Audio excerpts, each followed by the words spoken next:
Hi everyone, কেমন আছেন সবাই? নিশ্চয়ই খুব ভালো। চলে আসলাম আরেকটি নতুন মজাদার রেসিপি নিয়ে।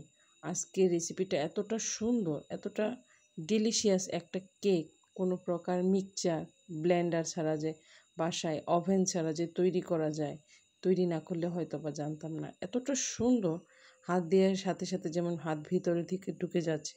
পঞ্চ কেক এত সহজেই তৈরি করা যায়, তাহলে আর দেরি কিসে? ঝটপট পঞ্চ কেকের রেসিপিটা জেনে নেওয়া যাক। পঞ্চ কেক তৈরির জন্য আমি এখানে রুম টেম্পারেচারে থাকা 2টা ডিম নিয়েছি।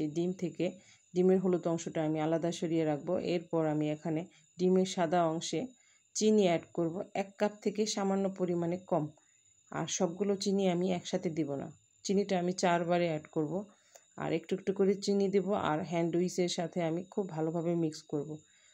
এতটা সুন্দর করে মিক্স করব, যতটা সুন্দর করে আমি মিক্স করব আমার কেক কিন্তু ততটা স্পঞ্জি হবে। এই দিকটা আমাকে খেয়াল রাখতে হবে।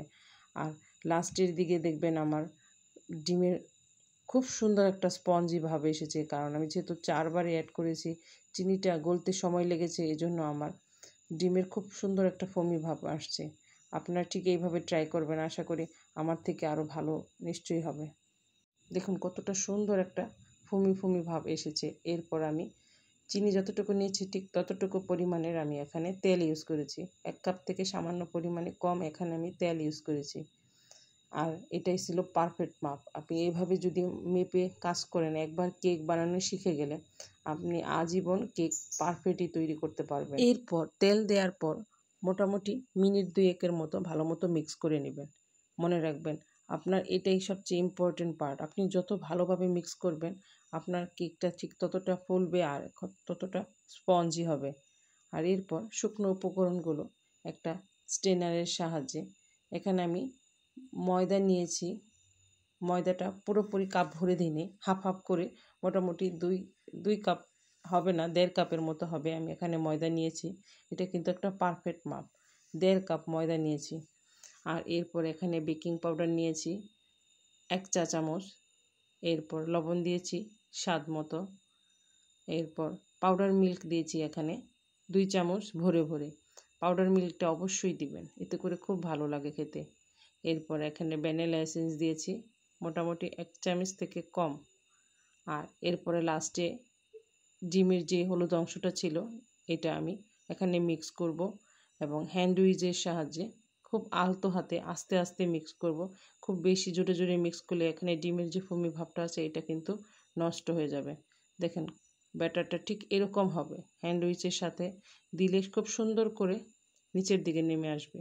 এরপর একটা লেখালেখি কাগজের উপরে সুন্দর কিছুটা তেল নিয়ে ব্রাশ করে, মনে রাখবেন তেল ব্রাশ শুধুমাত্র যেটুকু নিচের অংশ সেখানেই তেল ব্রাশ করবেন, এতে করে খুব সুন্দর করে কেক উঠে আসে। এরপর আমার ব্যাটারটা রেডি। এখন আমি পাত্রের ভিতরে ঢালবো।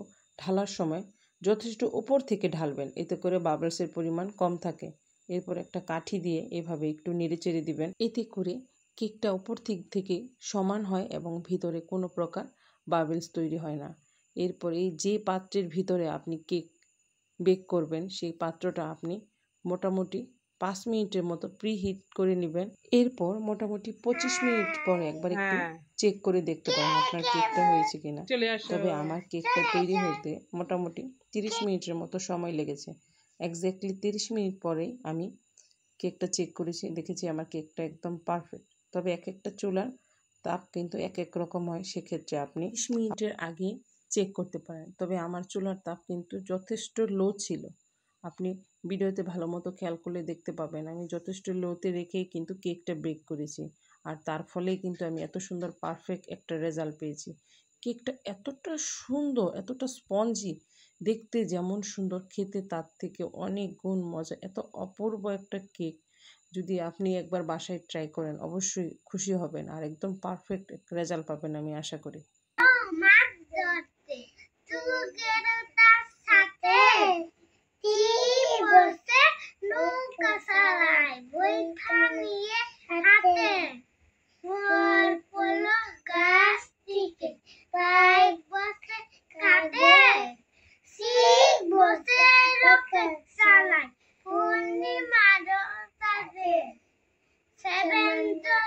সাঁতার কাটে কাঠে ধার